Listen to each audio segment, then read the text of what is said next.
পরিবারের সঙ্গে ঈদের আনন্দ ভাগাভাগি করতে রাজধানী ছাড়ছেন হাজারো মানুষ। সকাল থেকেই বাস টার্মিনালে ঘরমুখো মানুষের উপচে পড়া ভিড় দেখা গেছে। বাস পর্যাপ্ত না থাকায় ভোগান্তি ছিল না তেমন, তবে বরাবরের মতো বাড়তি ভাড়া আদায়ের অভিযোগ রয়েছে। টার্মিনাল পরিদর্শন শেষে সড়ক পরিবহন মন্ত্রীর দাবি, এসব অভিযোগের কোনো প্রমাণ নেই, তবে অনিয়মের খবর পেলে তাৎক্ষণিক ব্যবস্থা নেওয়া হচ্ছে। পবিত্র ঈদুল আজহার আর মাত্র 2 দিন বাকি। ঢাকার টার্মিনালগুলোতে তাই ঘরমুখো মানুষের স্রোত। প্রতিটি টার্মিনালের চিত্র ছিল এমন।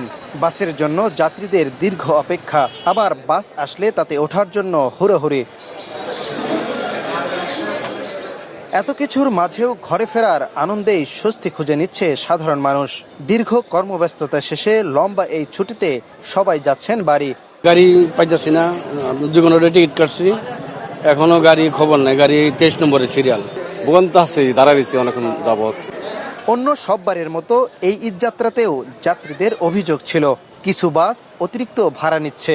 তবে কাউন্টারগুলোর দাবি, বিআরটি এর নির্ধারিত নিয়ম মেনেই ভাড়া নেওয়া হচ্ছে।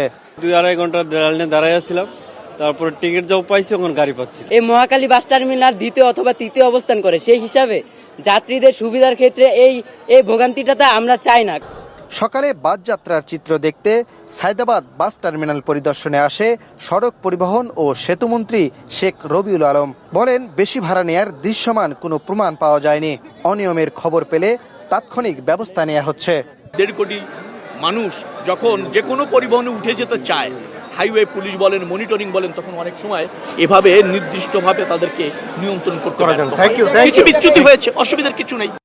ঈদের পর ঢাকায় ফিরতি যাত্রার সময়ও সরকারের পক্ষ থেকে সব প্রচেষ্টা অব্যাহত থাকবে বলে জানান মন্ত্রী। Akhtaruzzaman, star news, Dhaka.